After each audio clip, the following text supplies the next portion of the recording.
Non-cooperation movement. So in this lesson we will study about the non-cooperation movement, then what were the program of the non-cooperation movement, then we will study about the Nagpur session of the Congress, then what was the course of action of the non-cooperation movement, then something called Chauri Chaura incident, what was this Chauri Chaura incident, and at the last we will see what were the outcomes of this non-cooperation movement. Okay, so first let's see what was this non-cooperation movement. So the movement was actually the non-cooperation movement was launched formally on 1st August 1920 by Gandhiji, and he announced his plan to begin non-cooperation with the government as a sequel to Rowlatt Act, Jallianwala Bagh massacre and the Khilafat movement. So we have seen that earlier Gandhiji was leading this Khilafat movement. So non-cooperation movement was actually a sequel of this movement, that is Rowlatt, the agitation against the Rowlatt Act, the Jallianwala Bagh massacre and the Khilafat movement, and then came this non-cooperation movement. Okay, NCM, non-cooperation movement. So the main resolution of non-cooperation was moved by C.R. Das and approved by the Indian National Congress at Nagpur session in December 1920. Okay, so it was moved in the Nagpur session in December 1920. So what was the program of the non-cooperation movement? So it was decided that surrender of titles and honors. Then they decided that boycott of government affiliated schools and colleges. Then they also boycott of law courts, then boycott of foreign cloth, then resignation from government service, then mass civil disobedience in which people will break the laws. Okay, then non-payment of taxes. So this was the program. Then again the national schools and colleges were to be set up. Why? Because that time boycott of government affiliated schools and colleges was going on, so you need something alternative to for your education. So that's why the national schools and colleges were to be set up for the education system. So panchayats were to be established for settling disputes. Why? Because the government law courts were to be boycotted. That's why the panchayats were important. Panchayats were to be established for the settling of dispute. So hand spinning and weaving was to be encouraged, because now they are going to boycott the foreign goods, foreign cloth, and that's why hand spinning and weaving was to be encouraged, that is homemade cloth, that is khadi was to be promoted. Khadi has played an important role in the Indian independence struggle. So people were asked to maintain Hindu-Muslim unity, and they were asked to give up untouchability and observe strict non-violence. So this was actually the program which was designed for the non-cooperation movement. So this will be your guidelines and you will have to work according to this. So this was designed for the non-cooperation movement. So the Nagpur session of Congress was very important because it changed many things within the Congress also. So the Nagpur session of Congress is also memorable for new Congress constitution, for the new Congress constitution that was adopted. So the new constitution was adopted for the Congress in the Nagpur session. Remember this Nagpur session, this may be a question in our exam. So it brought about a revolutionary change in Congress organization. Okay, and the Congress aim of Swaraj was reaffirmed, but now explained to mean self-government within the empire if possible and outside if necessary. So this was the aim of the Congress, that is Congress aim of Swaraj was reaffirmed, but now explained to mean self-government within the empire and if possible outside if necessary. Okay, So this was the new meaning of Swaraj, which was reiterated in Nagpur session of the Congress. So further, the earlier emphasis on the use of constitutional means was substituted by all peaceful and legitimate methods. Now we have seen that earlier the Congress was mainly dominated by the moderate people, moderate dominated Congress. So later on, earlier when the Congress was dominated by the moderates, the way of working was by constitutional means, that is pray and petitions. But now that constitutional means or the pray and petitions was substituted by all peaceful and legitimate methods, and it may include passive resistance also, which was the way of extremists. Okay, so now Congress, the way of working in Congress also changed in the Nagpur session. It was decided to use all peaceful and legitimate methods. So the organizational changes in the Congress included the formation of a working committee of 15 members. So this was actually a organizational change within Congress, that there will be a working committee of 15 members, and this working committee was to act as the chief executive of the party. So usually earlier what happened, that every year the Congress met and there was a session, and after the session everything forgot, everything, like they met only against next year for the new session. But now they wanted something solid, they wanted something solid to be, that it should not be year on year basis, the work should go on continuously for the whole year. For that purpose, a 15 member working committee will be there, which will be the chief executive of the party. Okay, then formation of an all India committee of 350 members to discuss important issues. So this was also important. So these were the organizational changes in the Congress which were taken, which were done in the Nagpur session. So first was the working committee of 15 members. Okay, so there will be a working committee of 15 members, and there will be a all India committee of 350 members to discuss important issues. Okay, so it was also to be the apex body having the power to review the decision and working of the working committee. So this all India committee of 350 members was the apex body of the Congress now. So this was a big administrative change in the Congress. So formation of Congress committees from towns to village level. Now there will be Congress committees from towns to village level for inclusion of masses, so that people can participate into the movements. For that purpose, there will be Congress committees starting from village, that is village Congress committee, then town Congress committee to the center. Okay, so that's why the Congress was reorganized, and there will be working committees right starting from village to town. So the reorganization of provincial Congress committees on linguistic basis. So the provincial Congress committees were also reorganized on the basis of linguistic. So this was done to popularize the ideas of Congress in a local language. Now the provincial Congress committee was reorganized on linguistic basis.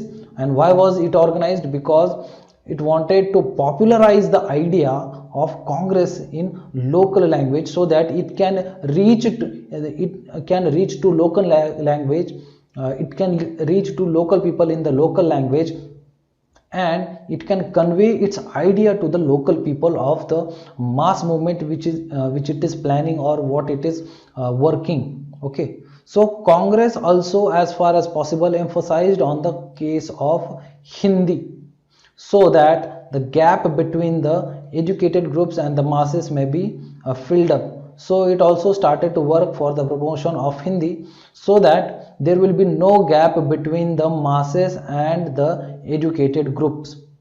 So opening of Congress membership to all men and women of age 21 or more. on payment of 4 annas as annual subscription. So the annual subscription was reduced and it was taken down to 4 annas annually, so that people can participate into the Congress activities. And so that Congress also wanted to increase its membership, and it made it open for women also whose age was 21 or more than that, and fee was 4 annas per annum. So why is this Nagpur session very important? So the Nagpur session of the Congress in December 1920 is important because of it changed aim. Okay, though the Congress aim of Swaraj was reaffirmed, but now explained to mean a self-government, and it changed the methods. Firstly, it changed the aim of Congress, and secondly, it changed the methods of Congress. So the earlier emphasis on the use of a constitutional means was substituted by all peaceful and legitimate methods. So this is something important. Now the aim was changed and the methods were also changed in the Nagpur session. That's why the Nagpur session is very important in the Congress. It changed the constitutional means by all peaceful and legitimate methods. Now it also changed the leadership. What happened after the death of Tilak in August 1920? The leadership went into the hands of Gandhi, and it marked the beginning of Gandhian era in Indian politics. So this Nagpur session, the leadership also changed, and now Gandhiji became the leader of Congress. Earlier, Lokmanya Bal Gangadhar Tilak was the leader of Congress actually. So then it also brought the structural change. We have seen that what structural change it brought. That's why also Nagpur session of Congress is very important. The Congress party was organized on modern lines with local Congress committees at the grassroots level, grassroots village level, through sub-divisional, district and provincial committees, with the All India Congress Committee at the apex. That's why this Nagpur session of Congress is very important. So what was the course of action of this non-cooperation movement? How did this non-cooperation movement work actually? So the non-cooperation movement, they had decided a program. We have seen what was the program of the non-cooperation movement. So how was the course of action actually? So the Nagpur session thus committed Congress to a program of extra constitutional mass action.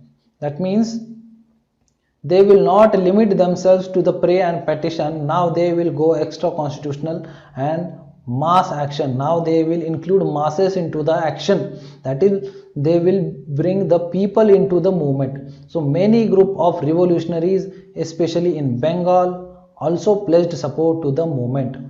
So now when this movement was taking place and masses started to participate, revolutionaries also saw that this is a chance that we should promote this thing, and that's why revolutionaries also supported this non-cooperation movement, especially in Bengal. Okay, and they pledged the support to the movement. The educational boycott was particularly successful in Bengal, where the students in Calcutta triggered off a province-wide strike to force the managements of their institutions to disaffiliate themselves from the governments. So the educational boycott was particularly successful in Bengal. So you should remember this. In course of action, this is very important. Who participated in the non-cooperation movement, who did not participate in non-cooperation movement. This is very important from our exam point of view. So remember these points. Revolutionaries participated, educational boycott was there in Bengal, it was very successful, and students said that they should cut off from the government and they should have the institutions which are self-governed. Okay, so C.R. Das played a major role in promoting the movement. C.R. Das, he played a major role in promoting the movement, and Subhash Chandra Bose, he became the principal of the National College in Calcutta. because national colleges were established, because the government schools and colleges were boycotted, and the national schools and college were established. And in a similar way, Subhash Chandra Bose became the principal of National College in Calcutta. So Punjab too responded to the educational boycott and was second only to Bengal. So Punjab also took active participation in the non-cooperation movement, and in Punjab Lala Lajpat Rai played a leading role. Okay, Lala Lajpat Rai playing a leading part here despite his initial reservations about this item of the program. So earlier, initially Lala Lajpat Rai was quite skeptical about this thing, that whether it will work or not, but later on when he saw that masses are participating in the movement, he extended his wholehearted support to the movement, and he took the leadership of the movement in Punjab. So other areas that were active were Bombay, that means the Bombay province, then UP, Uttar Pradesh, then Bihar, the Odisha and Assam. So these were the areas in which there were active participation of the masses, and Madras remained lukewarm. In some part there was movement, in some part it was not. So Madras was not that much active in the non-cooperation movement. So many leading lawyers of the country like C.R. Das, Motilal Nehru, then M.R. Jaikar, Saifuddin Kichliu, then Vallabhbhai Patel, then C. Rajagopalachari, T. Prakasan and Asaf Ali, they gave up their practices. So these lawyers, they gave up their practices in the national movement, that is non-cooperation movement, because they wanted to boycott the government courts.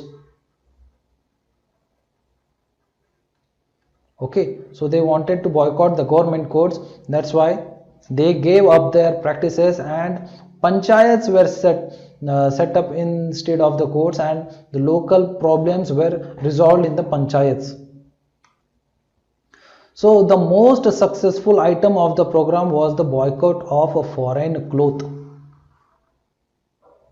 So, and picketing of shops selling foreign cloth, and was also a major part of boycott. So the foreign cloth which was sold, because mainly people started promoting khadi. Gandhiji gave that message that use the cloth which is made in India, that is khadi, use khadi. So he at that time khadi was quite costly, so he said that use minimum cloth only which is required. So that's why he started he started making cloth. So he promoted the charkha, and that time the charkha was promoted, and many people started making cloth at their home, the khadis. Okay, so picketing of shops which were selling the foreign cloth as well as liquor. Okay, so those shops were also boycotted, and these were also a major form of the boycott. So here you can see people were burning the foreign cloth. The Holi of foreign cloth was conducted in that area, and here you can see the Gandhiji making his own cloth. Then another feature of the movement which acquired great popularity in many parts of the country, even though it was not part of the original plan, was the picketing of toddy shops, that is the shops which were selling the liquor. Okay, so the Prince of Wales visited India during this period, but he was greeted with empty streets and down shutters when he came on 17th November 1921.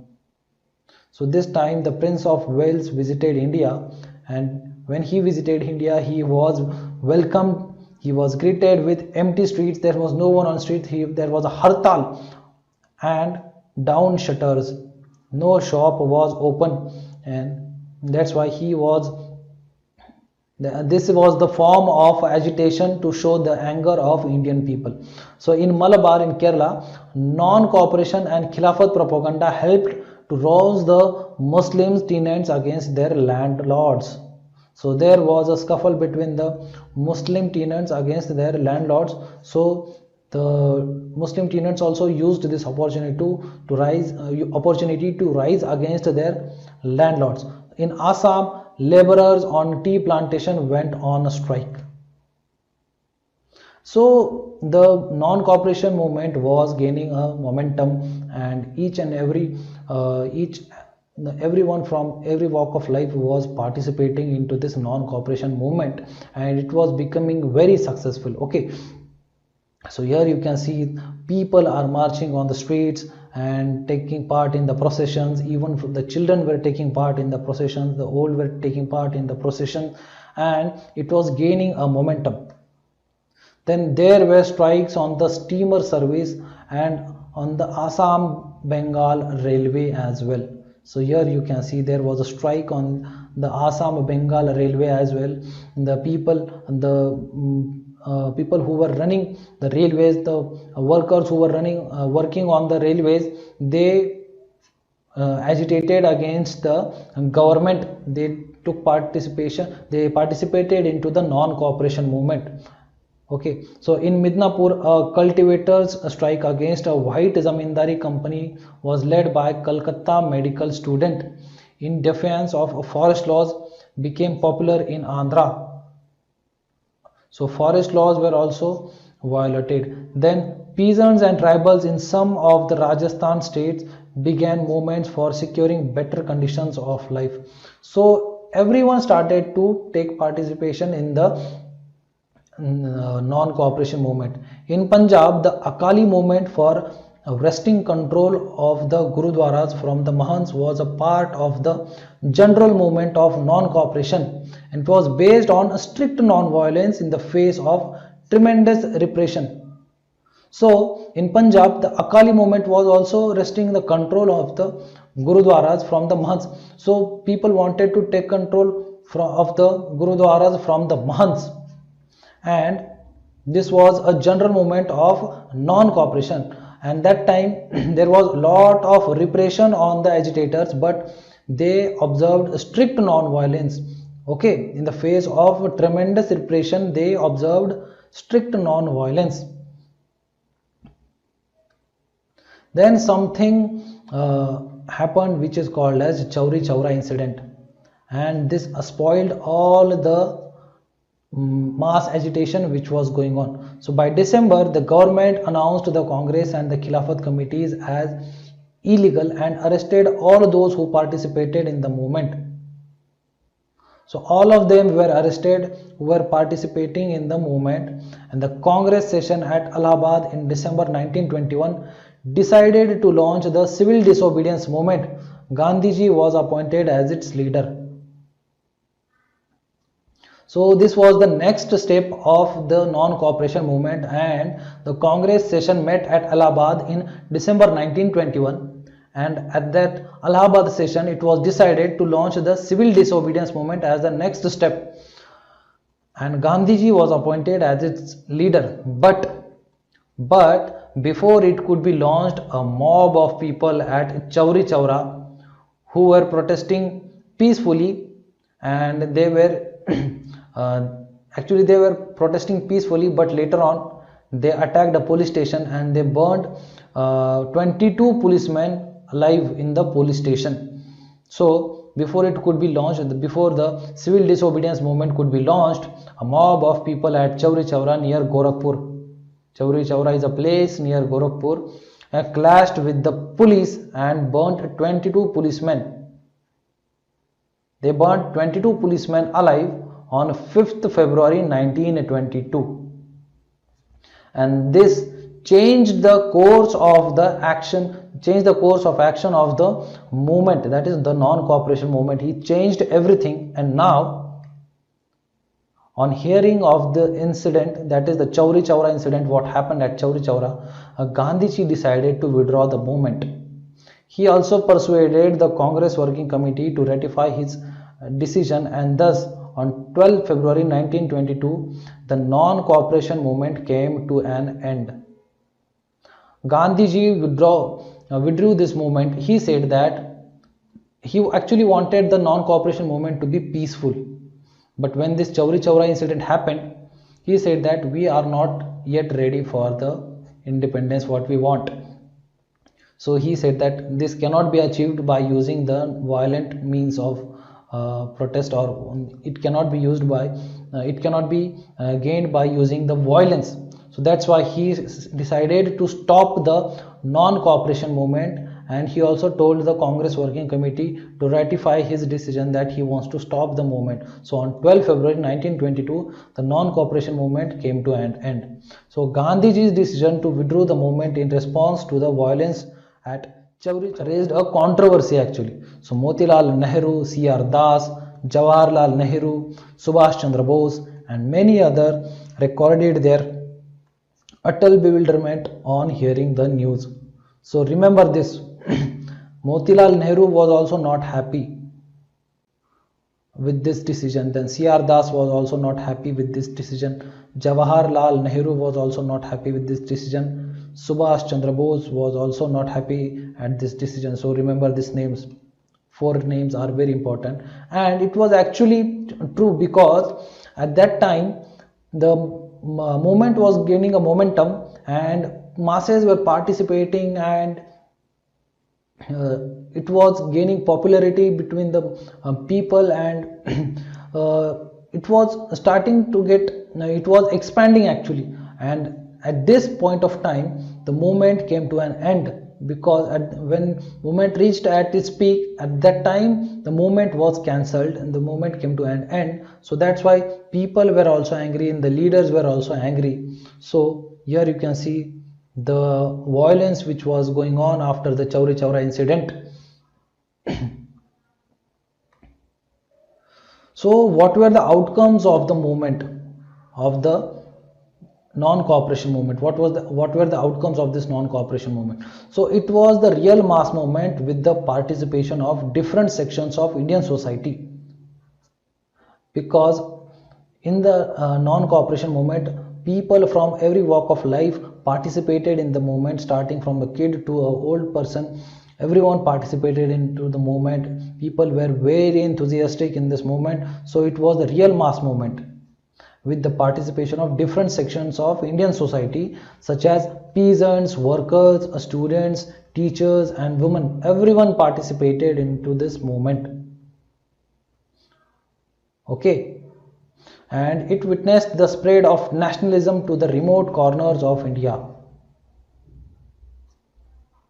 So this was also very important, because as the movement spread to each and every part of the country, it take away with it the sense of nationalism, and a sense of nationalism was taken to the remote corners of India. And it also marked the height of Hindu-Muslim unity, because this was asked by Gandhiji that to maintain the Hindu-Muslim unity. So it also marked the height of Hindu-Muslim unity as a result of the merger of Khilafat movement. So Khilafat movement was going on earlier, and when the Khilafat movement was merged with the non-cooperation movement, so this time the Hindu-Muslim unity was experienced in this non-cooperation movement, and it demonstrated the willingness and ability of the masses to endure hardships and make sacrifices. So Britishers also came to know that if masses participate in such kind of movement, what they can do actually, and the national leaders also came to know that now our masses are ready actually to participate into this kind of mass movement. So it demonstrated the willingness and ability of the masses to endure the hardships and make sacrifices in such kind of national movements. So this is very important.